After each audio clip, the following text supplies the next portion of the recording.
Hello बच्चों। आज मैं 10th एसएससी के लिए एक और नए टॉपिक पर वीडियो लेकर आया हूँ। तो हमारे टॉपिक का नाम है क्वाड्रेटिक इक्वेशन।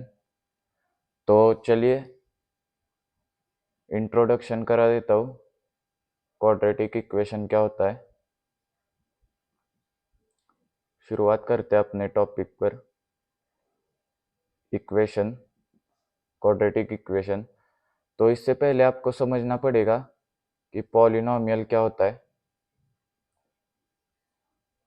पॉलिनोमियल एक ऐसी टर्म है जिसमें नंबर्स और वेरिएबल्स का मिक्सचर हो। हम सिंपल लैंग्वेज में कह सकते हैं, जैसे कि एग्जांपल, एक पॉलिनोमियल है और इसमें हम पॉलिनोमियल किसे कहते हैं जिसमें नंबर्स और टर्म्स मिक्स हो, इसे हम पॉलिनोमियल कहते हैं।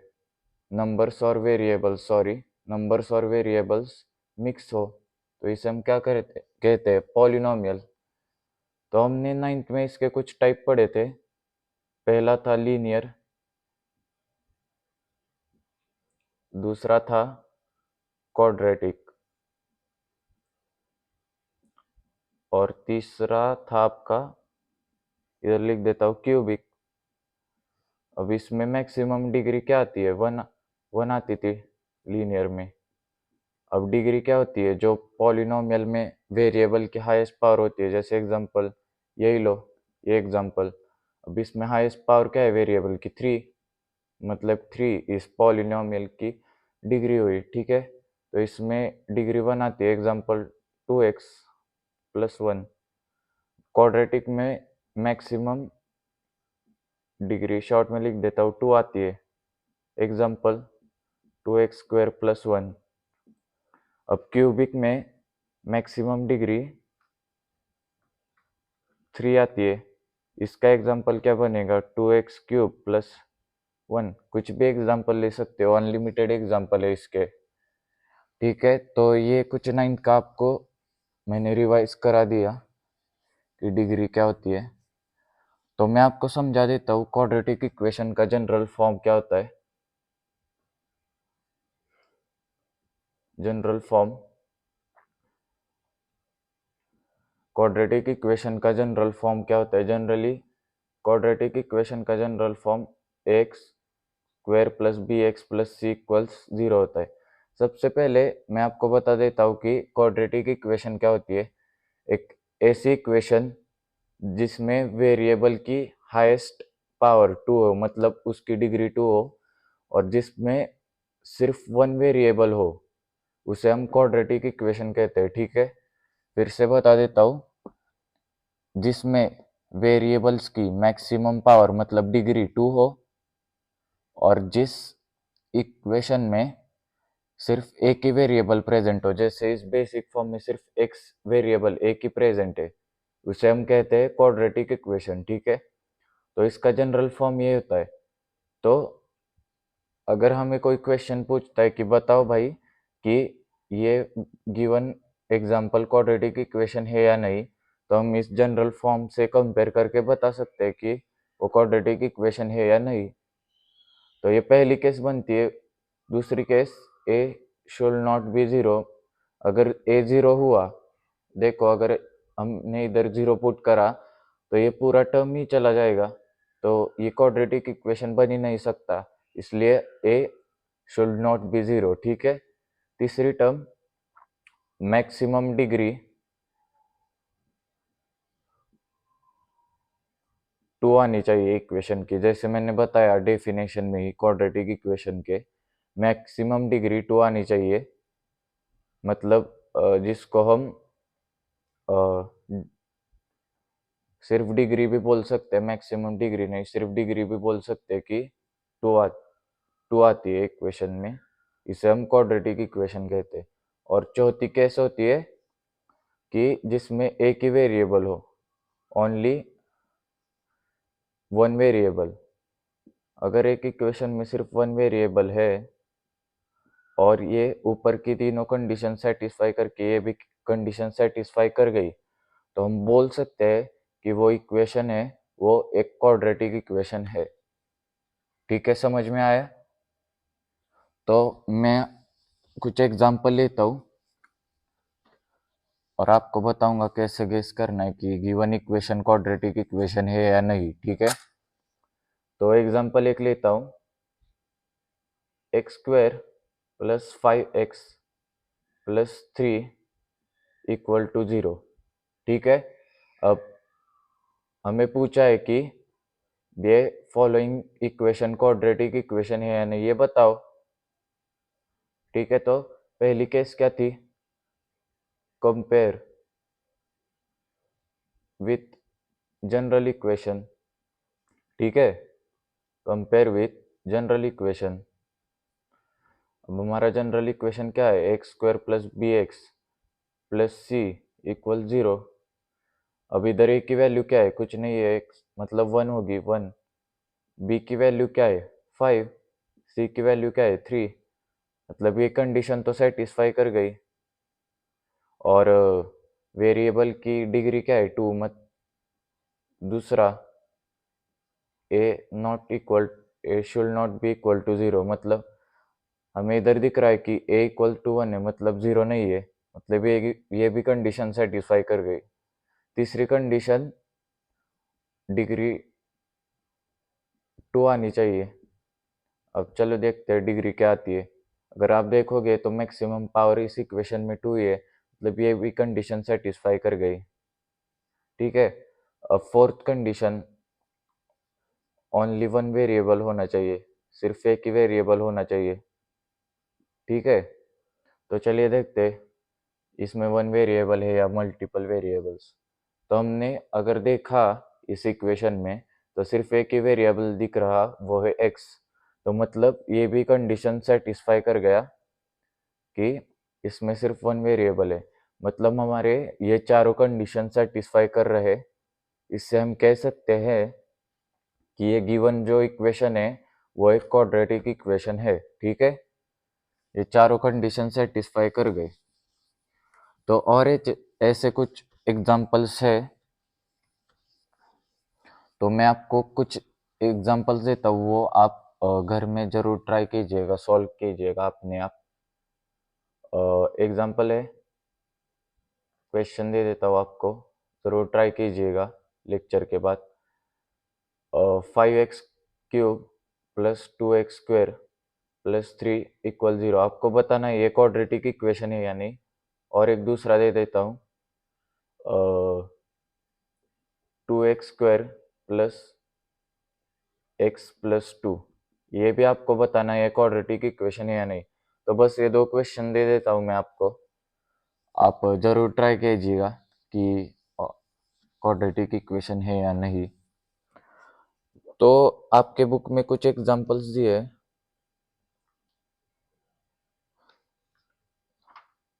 वो आप जरूर ट्राई करना। इधर मैं एक एग्जांपल लेता हूँ,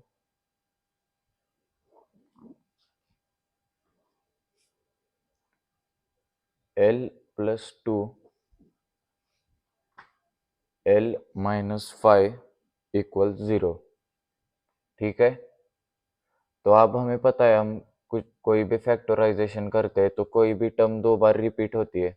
मतलब अगर ये ऐसा हुआ l + 2 - 5 l + 2, आपने ये देखा होगा फैक्टराइजेशन में, आपने 9th में या 8th में पढ़ा है कि एक टर्म दो बार रिपीट होती है।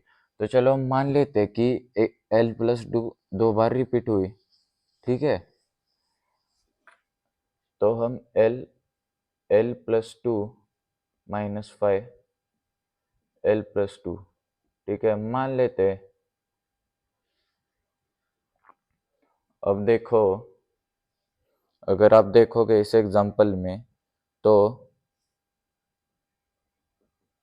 क्या आएगा यार, आप मल्टीप्लाई करोगे तो क्या आएगा, l² minus sorry l × 2 2l, ये -5l -10 -5 × 2 = 0। तो l² 2l - 5l -3l -10 = 0। तो अगर हमें बताया कि ये सॉल्व करके बताओ कि ये गिवन इक्वेशन क्वाड्रेटिक इक्वेशन है या नहीं। मैं अब आपको मन से सवाल बताता हूँ, या ये गिवन इक्वेशन क्वाड्रेटिक इक्वेशन है या नहीं। तो ये आप चेक करके बता सकते हो कि ये क्वाड्रेटिक इक्वेशन है या नहीं। इसके बाद आप खुद सॉल्व करो इस एग्जाम्पल को, ठीक है। तो इसके बाद मैं एक और टॉपिक लेना चाहता हूँ जिसका नाम है roots of a quadratic equation. तो आपके बुक में एक एग्जांपल दिया है, समझो x² + 5x - 6, ये एक इक्वेशन दिया है हमें। और लेट्स अज्यूम कि x की वैल्यू -6 है, ठीक है।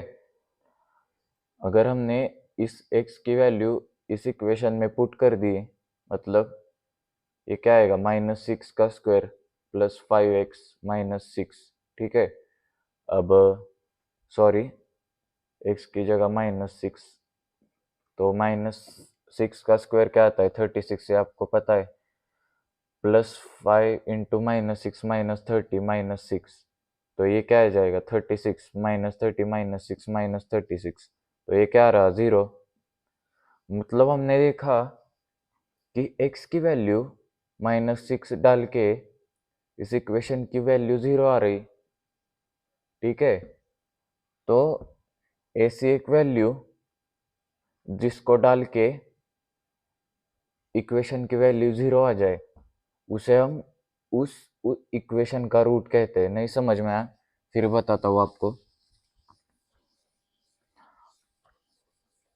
तो उस और एक वे से समझाता हूँ। आपने 9th में फैक्टर थ्योरम पढ़ा होगा। अगर समझो ये पॉलिनोमियल है px, अगर इसकी वैल्यू 0 आ रही, px ये पॉलिनोमियल है कौन सा, तो px पॉलिनोमियल x, इसकी वैल्यू 0 आ रही, मतलब x = a। समझो और कंडीशन दी हो कि x = a है, और अगर p में अगर a डाल के फिर भी 0 आ रहा, तो हम कह सकते हैं कि जो x = a है ये इसका फैक्टर है। चलिए आपको एक एग्जांपल से बताता हूँ। अब समझो हमारा जो पॉलिनोमियल है, पॉलिनोमियल a, वो है x² + bx + c a। x² + bx + c हमारा कोई तो पॉलिनोमियल है, और a की वैल्यू सब्स्टिट्यूट करके, सॉरी इधर मैं a लिख देता हूँ, a, ये a की वैल्यू सब्स्टिट्यूट करके अगर पॉलिनोमियल a की वैल्यू 0 आ गई, मतलब, और x = हुआ, हमने पढ़ा था ना वो कि x = -6 होता है। मतलब अगर x + 4 इस इक्वेशन का फैक्टर हुआ, मतलब गिवन इक्वेशन या कुछ इक्वेशन का फैक्टर हुआ, मतलब x = -4। और अगर फैक्टर हुआ, अपने फैक्टर थ्योरम में पढ़ा होगा कि अगर x की वैल्यू आप इसमें सब्स्टिट्यूट करोगे तो इस इक्वेशन की वैल्यू 0 आ जाएगी। क्यों? क्योंकि ये x है, वो इस इक्वेशन का फैक्टर है। फिर बता देता हूँ, अगर कोई पॉलिनोमियल है गिवन, और इसमें उसमें बताया कि x + 4 इसका फैक्टर है, तो अगर हमने x + 4 = 0 आ जाएगा, तो x क्या आ जाएगा, -4, ठीक है। अपने फैक्टर थ्योरम में पढ़ा है 9th में। तो अगर मैं x की वैल्यू -4 इसमें सब्स्टिट्यूट कर दूं, तो इसकी वैल्यू 0 आएगी। क्यों? क्योंकि x + 4 तो इसका फैक्टर है। तो अगर मैंने x + 4 = 0, तो x की वैल्यू क्या आ रही, -4। तो एक्स की वैल्यू डाल के इक्वेशन की वैल्यू 0 आ रही, मतलब ये इसका फैक्टर है, ठीक है। तो वैसे ही आपको क्वाड्रेटिक इक्वेशन के रूट, ये एक कॉन्सेप्ट है, मतलब अगर किसी इक्वेशन की वैल्यू 0 आ रही, ठीक है, अगर किसी इक्वेशन की वैल्यू 0 आ रही और उसका x की वैल्यू कुछ तो गिवन है ए, x की वैल्यू गिवन है a, मतलब ये a है, वो इस इक्वेशन का रूट होगा। क्यों रूट होगा?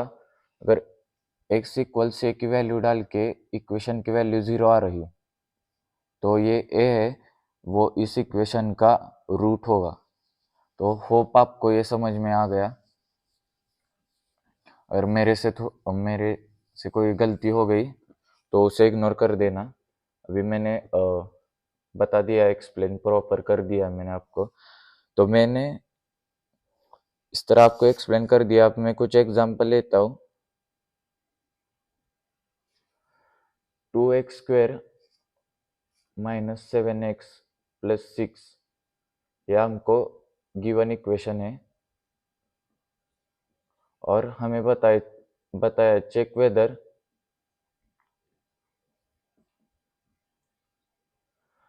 x इक्वल्स -2 इज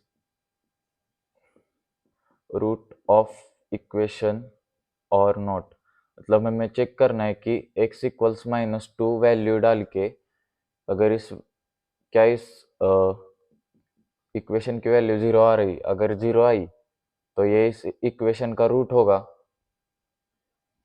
तो हमें यही चेक करना है कि इस x इक्वल्स -2 डाल के ये 0 आ रहा है कि नहीं। तो चलिए डालते, 2 इंटू -2 का square plus minus 7 into -2 plus 6, ठीक है। अब -2 का स्क्वायर क्या आता है? 4, मतलब 2 इंटू 4 क्या आ रहा? 8। और ये क्या रहा? माइनस इंटू माइनस प्लस, मतलब +14 प्लस 6, मतलब ये 28। हाँ 28, which is not equal to 0। मतलब हम ये बोल सकते हैं x equals -2 is not a root of given equation, ठीक है। x इक्वल्स -2 जो है वो इस इक्वेशन का रूट नहीं है। क्यों? क्योंकि x की वैल्यू -2 डाल के इस इक्वेशन की वैल्यू 0 नहीं आ रही। इस वजह से हम बोल सकते हैं कि x इक्वल्स -2 इस इक्वेशन का रूट नहीं है, ठीक है। तो और एक मैं आपको एग्जांपल करा देता हूँ, आपके बुक में दिया है। मतलब हमें दिया है कि x equals 5 is root of equation kx² -14x plus 5, ठीक है। सॉरी, -5 है। देन फाइंड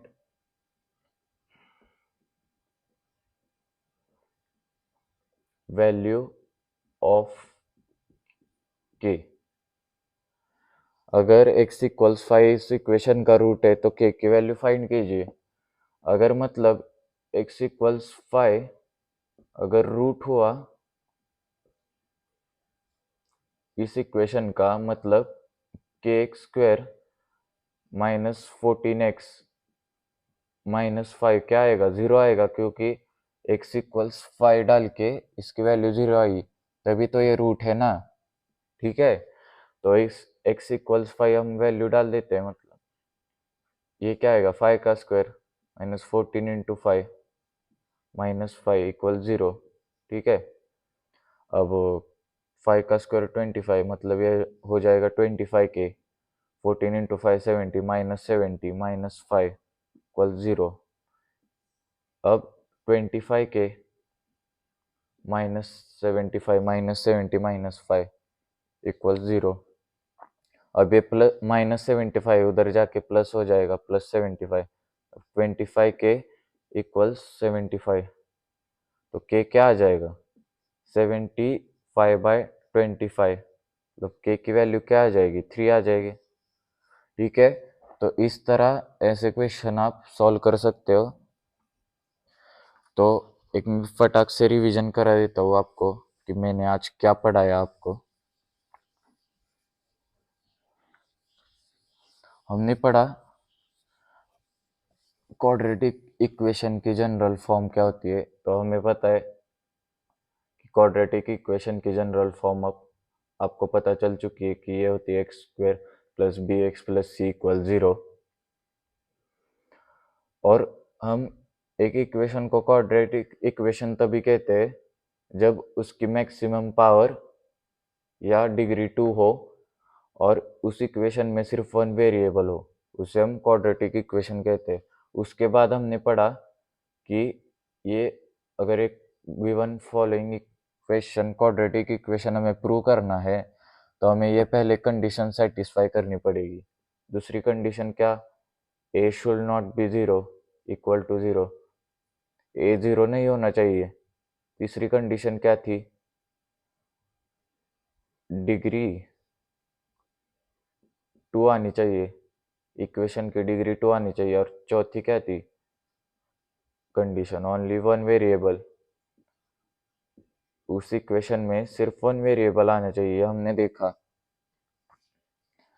तभी ये प्रूव हो सकता है कि वो गिवन इक्वेशन क्वाड्रेटिक इक्वेशन है। उसके बाद हमने पढ़ा रूट्स ऑफ क्वाड्रेटिक इक्वेशन, वो मैं आपको फिर एक बार बता देता हूँ, रिवाइज हो जाएगा आपको। समझो, हमें दिया है a x माइनस से ये इस p पॉलिनोमियल a का फैक्टर है, मतलब ax² + bx + c एक पॉलिनोमियल है और x माइनस a इस पॉलिनोमियल का फैक्टर है। ठीक है, तो अगर हमने इक्वल टू 0 डाल दिया तो x क्या आ जाएगा, a के बराबर आ जाएगा। तो अगर पॉलिनोमियल a की वैल्यू 0 आ रही इस x इक्वल से डाल के, मतलब पॉलिनोमियल a का ये x इक्वल से, मतलब ये a फैक्टर हुआ, पॉलिनोमियल a का ये a फैक्टर हुआ। और अगर a की वैल्यू हम इस इक्वेशन में सब्स्टिट्यूट करके उस इक्वेशन की वैल्यू 0 आ रही, मतलब a इस इक्वेशन का फैक्टर है, हमने देखा। तो ये 9th में आपको पढ़ाया गया है फैक्टर थ्योरम के नाम से। और हमने पढ़ा कि अगर किसी क्वाड्रेटिक इक्वेशन की वैल्यू 0 आ रही, मतलब और गिवन आपको x इक्वल से, मतलब x की वैल्यू आपको a दे रखी है और इस a की वैल्यू सब्स्टिट्यूट करके आपके इक्वेशन की वैल्यू 0 आ रही, मतलब ये जो a है, a is a root of given equation. ऐसा हम बोल सकते हैं कि अगर a की वैल्यू डाल के उस इक्वेशन की वैल्यू 0 आ रही तो जो a है वो इस इक्वेशन का रूट है। तो ठीक है, आपको शॉर्ट में मैंने रिवाइज करा दिया। तो आज के लिए इतना ही। ऐसी पढ़ाई करते रहिए और कॉन्सेप्ट समझते रहिए। Thank you.